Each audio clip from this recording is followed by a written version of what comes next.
Hey everyone, so we're going to talk about something that is so deeply ingrained in our culture that you've probably used it to describe yourself. I'm talking about learning styles. But what if I told you that pretty much everything we think we know about them is a myth? Let's get into it and see what the science actually says. So first, let's just acknowledge how huge this idea is. This isn't some fringe theory, right? This is a concept that has shaped classrooms, corporate trainings, really how we think about learning for decades now. I bet you have an answer for this. You've probably even taken a quiz online, or maybe a teacher told you which one you were. You're likely thinking, oh yeah, for sure, I'm a visual learner. I have to see things to get them. Just hold that thought for a second. And this isn't just some casual belief people have. Take a look at this. Over 90% of teachers believe in learning styles. It's literally woven into the fabric of our education system. It feels like it's just a fact. But it's not. This number, 0, that is the number of rigorous, peer-reviewed scientific studies that actually support the core claim of learning styles. You heard me right. 0. Not a single study has ever proven that matching your teaching method to a student's supposed style actually helps them learn better. The gap between that 90% and this 0, well, that's the whole story right there. So what gives? How can something that feels so incredibly right be so wrong scientifically?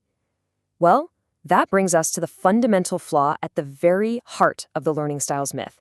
We're about to unpack it. Okay, so in the science world, this core idea is called the meshing hypothesis. It's the very specific claim that if you say you're a visual learner, you will actually learn more effectively if I teach you using pictures and diagrams. I mean, it sounds perfectly logical, doesn't it? But this is the exact idea that fails every single time it's put to a proper test. And here's why. It comes down to this crucial difference. Science absolutely agrees that you have preferences. Of course you do. You might prefer watching a video over reading a textbook, but, and this is the key, that preference has absolutely no bearing on your actual performance. What feels easy and comfortable isn't always what makes information stick in your brain for the long haul. You know, I love this analogy. Think of your preferred learning style like comfort food. It feels good, it goes down easy, it's, well, comfortable. But truly effective learning, that's more like brain nutrition. Sometimes it's hard, it takes effort, it can even feel a little frustrating. But that struggle is actually what's building stronger connections in your brain, not the easy path. So why does it feel so undeniably true then? Well, a few psychological tricks are at play. First, there's good old confirmation bias. We remember the one time a video helped us, and we forget that 10 times reading the manual works better. Second, the descriptions are super vague, kind of like a horoscope. You enjoy hands-on activities. Well, who doesn't? That's called the Barnum effect.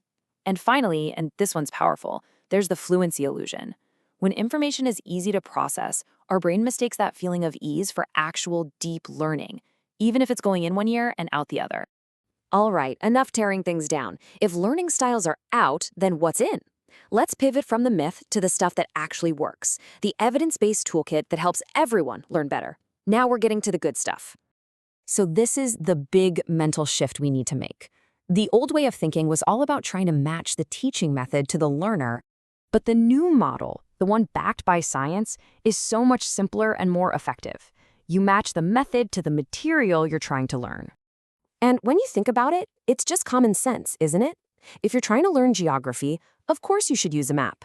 That's a visual medium, and it's the best tool for the job for everybody. Trying to learn how to pronounce a new word in Spanish, you have to listen to it. That's auditory, and there's no way around it. The content itself tells you the best way to learn it.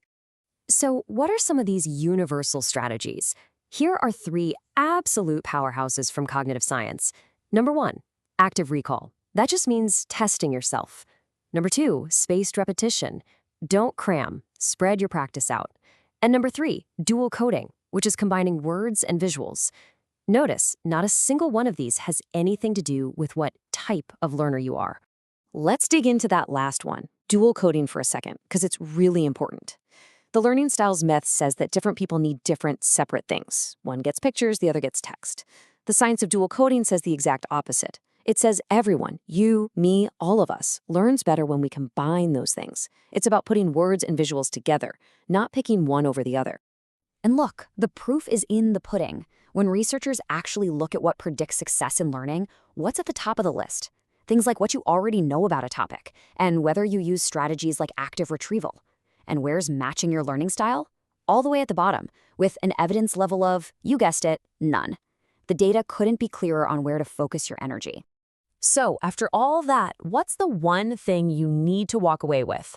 We're going to boil this all down to one single, simple rule that you can use to guide all of your learning from this day forward. This is it. This is your new mantra. Match the method to the material, not to the student. It's simple, it's backed by a mountain of research, and it just works. And I'll just leave you with this last little thought to chew on. We've all been kind of trained to look for the easiest, most comfortable path when we're learning. But what if real, lasting learning only happens when we push ourselves just a little? What if the most effective study session is the one that feels just a little bit hard? Something to think about.